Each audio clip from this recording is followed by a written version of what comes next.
Привет, инженеры! Это игра Space Engineers. Перед вами автоматизированная фабрика наземной бронетехники. 4 бронетранспортера она способна произвести за 1 минуту. Я нажимаю кнопку «Старт». Теперь давайте посмотрим, как все работает. Дело в том, что на сегодняшний день в Space Engineers проекции не отображают подвеску с колесами. Из-за этого игроки в выживании собирают наземную технику вручную. И поэтому, чтобы ничего не делать и все было, приходится идти на небольшие хитрости. Как вы видите, бронетранспортер собирается из 7 частей. Корпус сваривается сверху. Затем корпус отрезается и падает в нижнюю часть, где и устанавливаются колеса. Для большей надежности это делается поочередно с 2 бортов. Весь процесс автоматизирован. Имеется звуковое сопровождение. Для контроля производства достаточно 1 человека на одном из 2 рабочих мест. Посмотрим на вид из кабины. Довольно неплохой вид позволяет наблюдать за корректностью сборки. Видно все этапы производства. Сварка корпуса. Отсоединение корпуса и стыковка с колесами. Отсоединение колес с левого и правого бортов.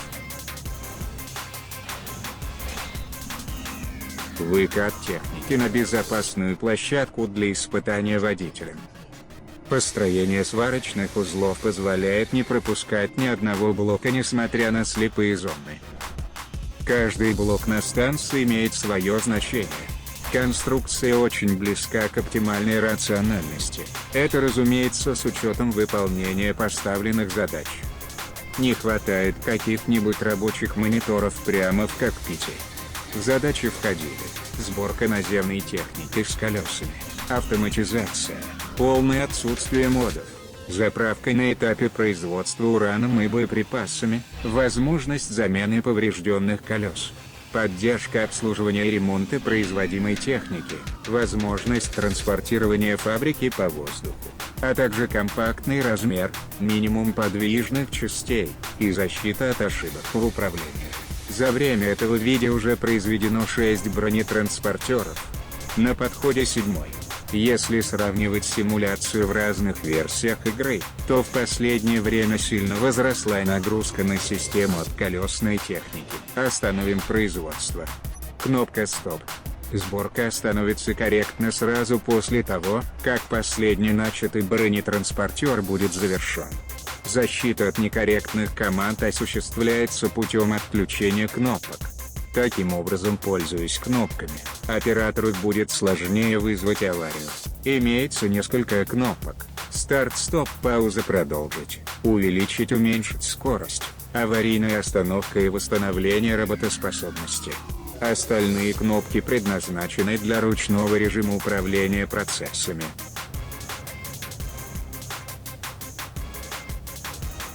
Давайте их испытаем. Запустим и нажмем паузу. Загорятся соответствующие таблички. Кнопки поменяют свое состояние. Также в том, что происходит, помогает разобраться огоньки на таймерах. Нажмем кнопку «Продолжить». Все должно работать. Но пока что это не работает, так как появился новый баг с таймерами. В более поздних версиях, после включения таймер продолжал работать. Как можно было его испортить? Зачем они это вообще делают? Воспользуемся аварийной остановкой и восстановлением работоспособности. Сигнал предупреждает об аварийном режиме. Загорается специальная табличка. В этом режиме рабочий цикл обнуляется, все выключается и замирает на месте. Включим восстановление работоспособности. Так как в этот момент состояние готовности бронетранспортера неизвестно, включаются все резаки. Это нужно, чтобы освободиться от посторонних объектов. Сенсор видит не все объекты, поэтому линию нужно проверять. Уберем все лишнее. Произведем еще 2 и попробуем поездить. Все выглядит шикарно. Примерно 1% брака, не больше, столько же и аварий. Можно даже поиграть в оператора конвейерной линии.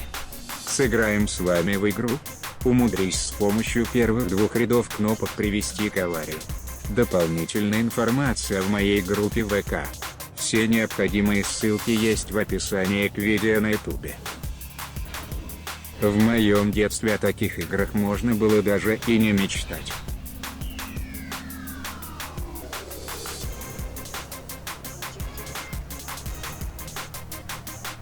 Но, как говорится, и тут без бага не обошлось. Поворот колес не работает. Очень странный баг, который возникает только в этом случае. То есть если просто накинуть колесо, поворот будет работать. Сколько же я багов уже повидал и обошел. Но тут ничто не помогает. Даже перестыковка. Гироскоп в конструкции не предусмотрен.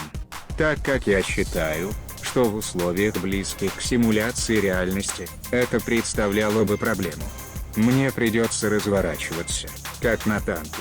Для этого настроим винт на смену вращения колес. Левые и правые колеса я объединил в разные группы. Винт на смену вращения вывел в панель управления. Теперь можно довольно лихо развернуться прямо на месте.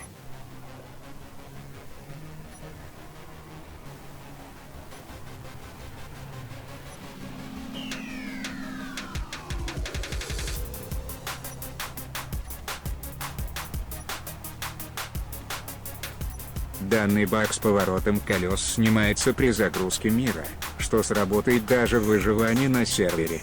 Но в креативе можно просто перекопировать. Так я и поступлю.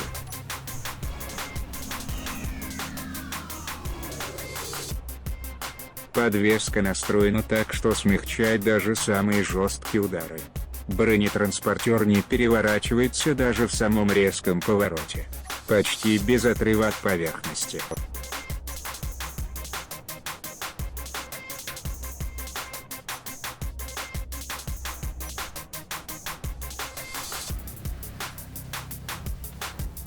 Вот какой камеры не хватает в игре. Стабильной. Надоела трясучка. И почему ее не доделают? Я не понимаю. У них есть все нужное для этого. Почему? Почему они до сих пор не сделали ее? Я просто использую обзор через F7. Для того, чтобы видеть под нужным углом, мне пришлось перелететь на другую часть планеты. Потому что камера в этом режиме не поворачивается. Вернемся к фабрике. Как вы уже поняли, фабрика — это объединение больших и малых блоков. Они соединены между собой через ротор, шасси и коннектор. Внутреннюю часть фабрики можно вытащить и перевести в другое место. Два коннектора снаружи, на разной высоте, позволяют легко снабжать фабрику ресурсами при помощи наземной техники. Имеется все необходимое для очистки руды и производства компонентов. Внутреннее оформление на техническом уровне. Ничего лишнего. Все это уже и так слишком дорого стоит. 8 шасси с автозацепом. 1 коннектор и 2 ротора держат их вместе довольно стабильно.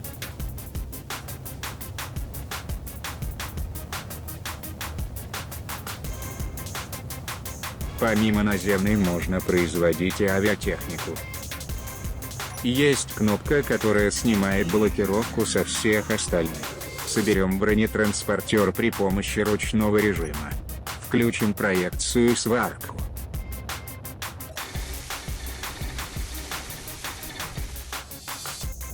Затем выключим их и включим резку. Одно колесо срезало. Это доказывает, что лучше использовать автоматический режим. Как раз кстати, можно продемонстрировать поддержку обслуживания бронетранспортеров. Поддомкратим, чтобы установить колесо. Также годится для того, чтобы ремонтировать или улучшать снизу. Сварим одно новое колесо. Теперь срежем его с выступа, чтобы прицепить к бронетранспортеру.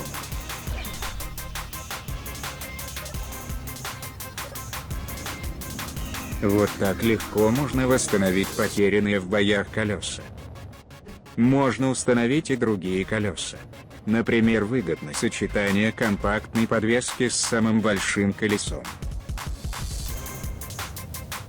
Напоминаю, что для правильной посадки колес нужно менять их точку опоры. Как это делать, вы можете увидеть вот в этом выпуске. Произведем все необходимые настройки.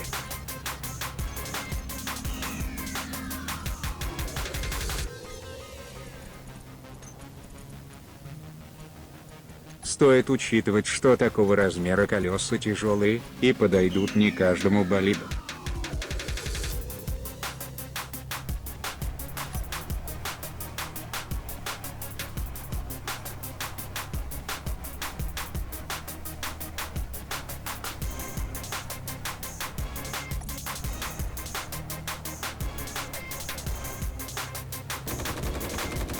В предыдущей игре зрителей был задан вопрос на изобретательность. Некоторые предложенные варианты были невыполнимы. Но несмотря на это, было тяжело определить победителей. 3 самых лучших варианта заставили как следует подумать. Третье место занимает вариант шпионажа и диверсионных работ, предложенный капитаном АВП. Второе место занимает вариант вброса компонентов внутрь корпуса противника, предложенный 0pp000pp0. Первое место занимает идея использования призрачного сварщика для сварки блюпринтов любой сложности прямо внутри корпуса. Этот вариант предложен Максимом Кустаревым. Учитывалась дата ответа, доступность в исполнении и эффективность решения задач. Это была самая легкая в исполнении идея, и в то же время она обладает богатым потенциалом. Благодаря такому подходу сильно поврежденные корабли не придется пересобирать заново. Можно будет вдохнуть в них новую жизнь. Или наоборот, распиливать корабли изнутри, там где бессильна оборона. В будущих выпусках по Space Engineers: божественный таран и теневой ротор, командное выживание на маленькой планете и борьба за точки интереса. Если хочешь этого, ставь лайк и подписывайся на канал.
ХМ.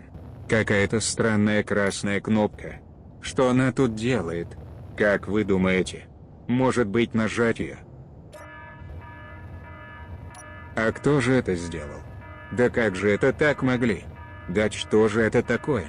Да как же это так можно было? Вот